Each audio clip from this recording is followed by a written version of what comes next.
en foot du Congo. Je vous invite sur le meilleur blog de Belgique, www.banamikili.skyblog.com.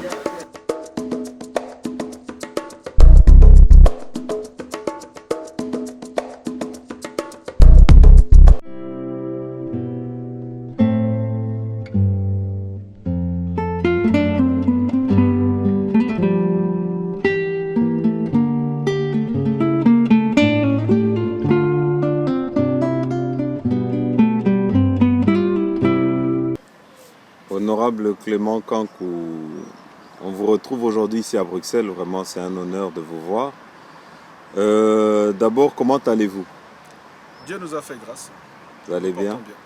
D'accord. Vous êtes en congé parlementaire ou bien vous êtes venu... Nous sommes, c'est vrai, en congé parlementaire, mais nous sommes aussi dans une mission de sensibilisation pour la communauté internationale sur le danger de la révision constitutionnelle et la dérive totalitaire de Joseph Kabila, ainsi que le refus d'exécuter ses propres engagements. Comme vous savez, Joseph Kabila et le gouvernement congolais avaient pris des engagements au niveau du Conseil de sécurité à travers la résolution 2098 qui demandait ou qui recommandait certaines choses au gouvernement congolais telles que l'organisation du dialogue national avec toutes les parties prenantes, un dialogue politique. D'accord, on va aller petit à petit. Donc voilà, c'est ça ma mission. Nous sommes dans une mission de sensibilisation.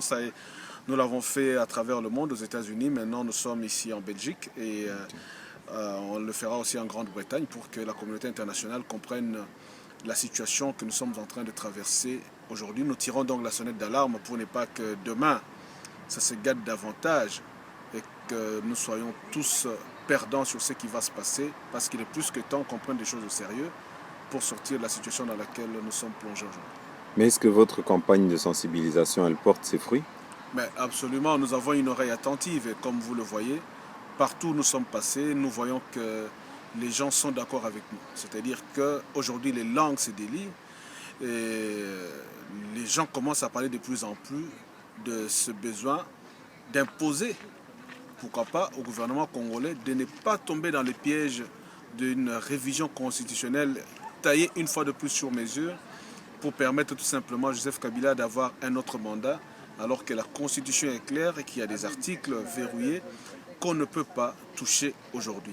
Et nous disons que ça porte des fruits parce que nous avons des gens qui nous accompagnent dans cette démarche au niveau de la communauté internationale qui aujourd'hui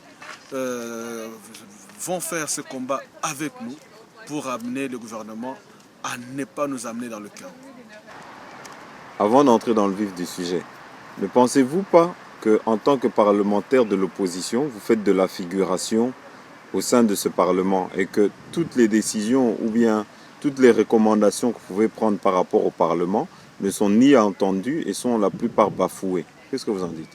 Non, vous savez, nous ne pensons pas faire la figuration, nous pensons que le rôle que nous jouons est un rôle qui est utile d'ailleurs pour que la démocratie soit respectée, les règles démocratiques.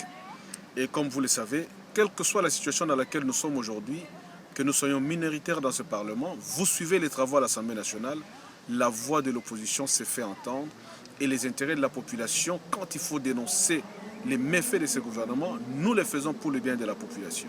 Donc je pense que le rôle que nous jouons, c'est ce rôle-là que la population attend de nous, c'est-à-dire dénoncer le mal, proposer des choses et surtout relayer les aspirations de la population. C'est le travail pour lequel nous sommes mandatés par la population. Donc nous continuons à croire que ce travail est fait de la manière que nous sommes en train de faire. Pour nous, nous estimons que c'est bien fait et que nous nous faisons entendre, que vous avez suivi qu'il y a eu des tentatives de musellement au niveau de l'Assemblée nationale et nous avons tapé du poing sur la table. Le bureau a cédé sur les revendications de l'opposition et que nous estimons que maintenant, d'une manière ou d'une autre, la voix de la population sera entendue à l'hémicycle et quand il y aura des choses à reprocher, aussi bien au gouvernement qu'aux membres de la majorité présidentielle, on ne va pas nous empêcher de le faire, nous allons le faire en toute responsabilité. Je crois que le travail qui est confié à un député national, c'est celui-là. De défendre le peuple, de parler au nom du peuple, et c'est le travail que nous devons faire et que nous sommes en train de faire. D'accord, maintenant entrons dans le vif du sujet. Nous entendons partout parler du dialogue. Est-ce que vous pensez que Kabila est quelqu'un d'assez bête pour faire un dialogue dans lequel il ne va pas en tirer bénéfice? Est-ce que vous-même de l'opposition, vous ne voyez pas le piège qu'on vous tend? Vous vous battez tous pour essayer d'aller dans ce dialogue et qu'aujourd'hui il initie un dialogue. Qu'est-ce que vous pensez d'abord de ce dialogue?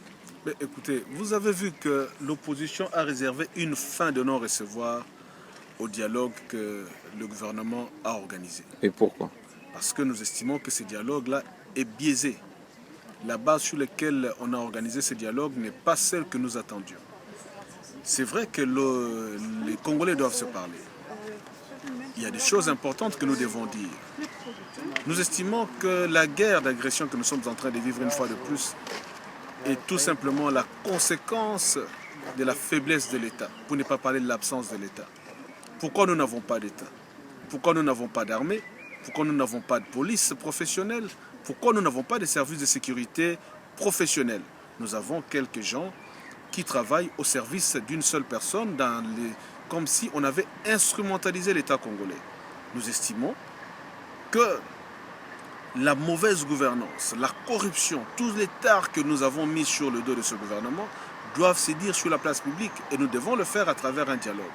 Et nous rappelons aussi que le même gouvernement, en allant à Addis Abeba, en signant l'accord cadre d'Addis Abeba, ils avaient pris l'engagement de favoriser la réconciliation nationale à travers un dialogue politique. Et c'est ce même engagement qui s'est retrouvé dans la résolution 2098 du Conseil de sécurité des Nations Unies, où on demande au gouvernement congolais, entre autres, d'organiser ce dialogue franc, ce dialogue national, pour que les peuples congolais ou que les Congolais se parlent. Ce gouvernement a montré ses limites. Joseph Kabila a montré qu'il ne pouvait pas tenir ses engagements par rapport à son serment, celui de sécuriser la population congolaise. Nous nous posons donc la question, parce que nous avons un problème de légitimité par rapport à l'élection même de Joseph Kabila. Parce que nous avons une fraction de la population qui n'accepte pas le pouvoir de Joseph Kabila. Et comme vous savez, aujourd'hui, le président Tshisekedi et l'UDPS sont encore en train d'exiger l'impérium du pouvoir qu'ils ont acquis à travers les urnes. Mais avant, donc nous disons ceci, reviendra dessus. nous disons ceci, il faut que les Congolais se parlent. Nous devons nous dire des choses au lieu d'attendre que la situation soit plus chaotique qu'elle est encore aujourd'hui. Mais se parler dans un dialogue où M. Kabila est en fait juste en train de vous réunir pour préparer sa réélection. C'est pourquoi j'ai dit, je rappelle Parce encore. qu'il veut changer la constitution. Je rappelle encore. Donc, je rappelle. Donc lui, il veut faire en fait un dialogue dans lequel il va faire changer une constitution. Vous savez qu'en tant qu'opposition, vous serez minoritaire dans ce dialogue. Ça veut dire que si maintenant tout le monde, et vous présents, qui allez légitimer ce dialogue, si tout le monde vote qu'il y ait changement de la constitution, vous ne voyez pas que vous serez le dindon de la farce. C'est pourquoi nous disons et nous rappelons que nous avons refusé de participer à ce dialogue convoqué par Joseph Kabila. Le dialogue auquel nous allons participer sera sous la houlette d'une médiation internationale. Non, ça c'est ce que vous espérez. C'est le dialogue auquel nous allons participer. Nous, membres de l'opposition responsable. Le dialogue qui est convoqué par Joseph Kabila ne nous concerne pas. Si Joseph Kabila et l'AMP veulent organiser un grand forum à l'instar des congrès du impair parti-État, dans la pensée unique, libre à eux de le faire. Mais ils ne doivent pas compter sur l'opposition que nous sommes pour participer à cette messe qui va trahir le peuple congolais. Nous savons, nous connaissons le piège. Et c'est pourquoi nous exigeons que le dialogue soit conforme à ce qui a été demandé par le Conseil de sécurité dans la résolution 2098. Et vous pensez quoi de tous ceux qui se réclament de l'opposition, comme vous, qui veulent quand même aller dans ce dialogue et qui sont en train de promouvoir ce dialogue? Vous pensez quoi de ces gens-là et qu'est-ce que vous pouvez leur donner comme conseil? Je pense qu'il est important de mettre l'intérêt général avant toute chose. Nous devons faire un dépassement de nous-mêmes pour aller au-delà de nos propres ambitions de nos propres besoins personnels pour aller vers l'intérêt général. C'est pourquoi j'ose croire qu'un opposant responsable ne peut pas tomber dans ce piège. J'ose croire que nos collègues ne vont pas tomber dans ces cris de sirène qui viendraient tout simplement les entraîner dans une situation qu'ils vont eux-mêmes regretter après. Le Congo restera le Congo, mais nous les hommes, nous allons passer. C'est pourquoi je dis qu'il ne faut pas tomber dans ce piège et je conseille à mes collègues de regarder l'intérêt de la population et non quelques intérêts personnels qui, comme je le dis, nous allons passer, le Congo va rester. Et d'après vous, quel bénéfice Kabila peut chercher à en tirer derrière ce dialogue quand il déploie les moyens, il met l'argent? D'après vous d'abord, la Constitution, est-ce que ces gens-là qui vont constituer le présidium ou je ne sais pas quoi, est-ce qu'ils représentent quelque chose encore parce qu'ils sont à bout de mandat? Le président du Sénat, il est plus légitime dans ce poste-là. La question fondamentale est celle de savoir la motivation réelle de Joseph Kabila et de son groupe. Oui, d'après vous en tant que politicien. Je pense que Joseph Kabila a tout simplement besoin de s'accaparer du pouvoir une fois de plus. Ils l'ont fait à travers les élections bâclées, les élections où il n'y a eu que de la fraude. Et aujourd'hui, ils veulent trouver un moyen subtil pour conserver ce pouvoir et le garder par défi. Donc je pense que Joseph Kabila est en train de défier le peuple congolais. Et c'est un danger. Et c'est un risque pour lui-même d'abord et pour son groupe. Je pense que ce qui les motive, c'est tout simplement le besoin de conserver le pouvoir et de le conserver par défi. Parce que vous le savez très bien que l'ensemble du peuple congolais a fait un choix. Et le choix, malheureusement, a été volé par les élections organisées par Moïse Mouloud. Maintenant, M. Kabila est à 15 ans d'échec de gouvernance. Nous voyons sa gouvernance ne rime qu'avec du désordre dans le Kivu, des guerres qui sont alimentées par lui-même, dans lequel il joue à un jeu maléfique et malsain avec son mentor Kagame, avec l'aval de la communauté internationale. Comment on peut y mettre fin aujourd'hui, vous l'opposition? Qu'est-ce que vous comptez mettre en place? Vous voulez continuer le jeu dans lequel il vous amène ou vous avez un plan? Vous avez un plan, je veux dire, d'unité dans lequel vous allez tous parler d'une même voix pour empêcher. Et comment est-ce que vous-même, vous pouvez créer, plutôt que d'aller dans un piège concocté par M. Kabila, est-ce que vous ne pouvez pas mettre vous-même en place quelque chose organisé par l'opposition dans lequel vous allez faire revendiquer vos griefs? Vous savez, l'opposition à laquelle nous appartenons est une opposition responsable. C'est vrai qu'il y a des stratégies que nous n'allons pas mettre sur la place publique pour des raisons évidentes. Encore moins étalées sur Internet ou encore un autre outil de communication, pour des raisons évidentes.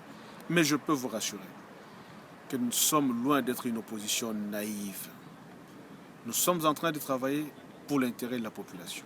Et nous mettons tous les mécanismes en place pour que la population se retrouve gagnante dans ce qui se passe aujourd'hui. Il y a eu des erreurs dans le passé. Des erreurs qui ont fait que l'opposition n'a pas parlé d'une même voix. Je crois que c'est une des priorités à laquelle nous sommes en train de nous atteler aujourd'hui pour que l'opposition parle d'abord d'une même voix. Que nous puissions nous organiser afin de ne pas laisser la place à l'adversaire qui vient toujours nous diviser. Je crois que c'est le plus important.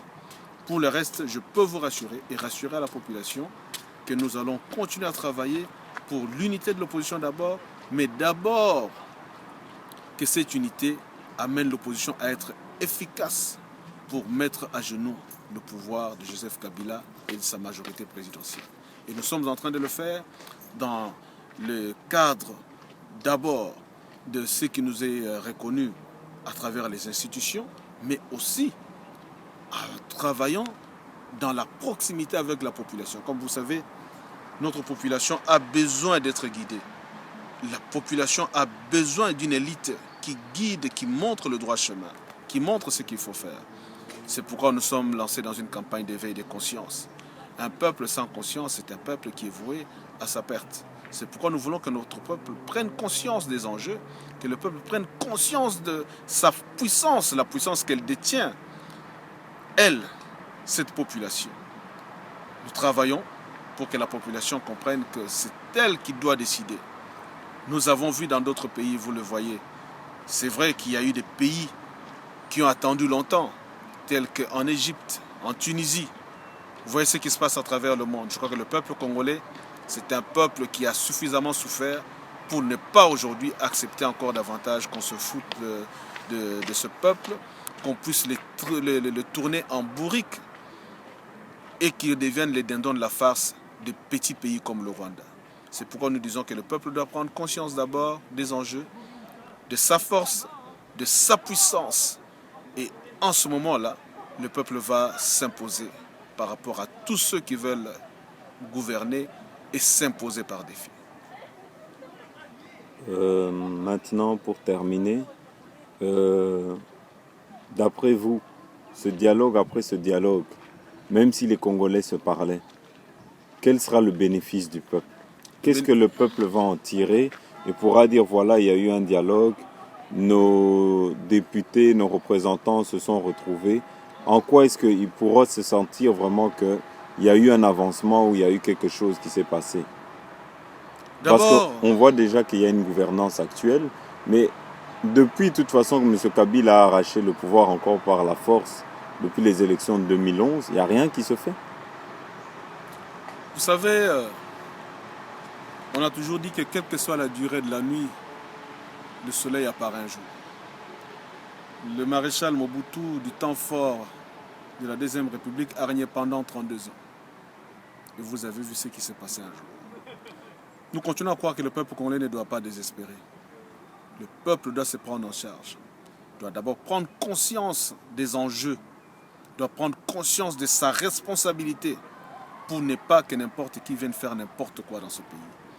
Je crois que la première des choses, c'est la conscientisation d'abord. Et demain, le peuple va imposer son choix et le peuple va avoir des dirigeants valables, consciencieux, patriotes qui vont travailler dans l'intérêt de ce peuple. Ce n'est pas normal que le Congo, un pays béni de Dieu, potentiellement considéré comme le pays le plus riche du monde, qui regorge d'autant de richesses, soit un pays considéré aujourd'hui comme le dernier par la communauté internationale en termes de développement humain. Ce n'est pas normal qu'il y ait ce contraste entre ce que Dieu a donné, a doté à ce pays, ce que nous avons comme ressources et ce que le peuple vit réellement. Je crois que le peuple congolais doit s'attendre à ce que tout ce que nous faisons puisse assurer un jour le changement, qui est une véritable alternance qui va amener à un bien-être de la population qui a le droit de bien vivre, de vivre normalement. La population a le droit d'avoir des enfants scolarisés, des enfants bien soignés, avoir du travail, arrêter la corruption, qui est une justice équitable pour l'ensemble du peuple congolais. C'est la population, ce que la population doit attendre et ce que nous devons lui offrir. Mais aujourd'hui, peut-on dire que ce dialogue qui aura lieu sera en fait, c'est un piège de Kabila pour préparer, pour changer la constitution? Peut-on le dire vraiment que c'est ça qui y a derrière? J'estime et je pense que c'est un des éléments. C'est une des motivations de Joseph Kabila, arriver à la révision constitutionnelle pour se donner un autre mandat. La question de se poser, le Congolais doit se poser, c'est de savoir donner un autre mandat à Kabila pour quoi faire. Je crois que le peuple congolais devrait se poser cette question à travers ce dialogue qui est biaisé d'avance, qui est piégé. Et nous savons que ce dialogue n'a comme motivation que de piéger la société congolaise, sinon le pays et la population. C'est pourquoi nous n'adhérons pas à ce chemin. Et si vos griefs ne sont pas respectés, iriez-vous à ce dialogue? Nous disons que le dialogue tel que proposé par Joseph Kabila ne nous concerne pas. Et quels sont les griefs maintenant, pour terminer en 2-3 mots, que vous, l'opposition, vous avez mis sur la table pour participer? D'abord, il faut que le dialogue soit réuni ou soit convoqué dans le cadre de la résolution 2098 du Conseil de sécurité partant de l'accord cadre d'Addis Abeba. C'est ça le soubassement, c'est ça la base. Quand on partira de cette base, je crois que nous allons avoir une médiation, parce que nous voulons qu'il y ait une médiation neutre, parce que nous considérons que Joseph Kabila fait partie du problème. Nous voulons cette médiation. Quand on aura cette médiation, quand on aura cette base légale sur laquelle nous allons nous appuyer pour organiser ou pour participer à ces dialogues, c'est là où l'opposition aura toutes les garanties pour participer à un dialogue qui sera fructueux, un dialogue qui sera bénéfique pour le peuple congolais et non un schéma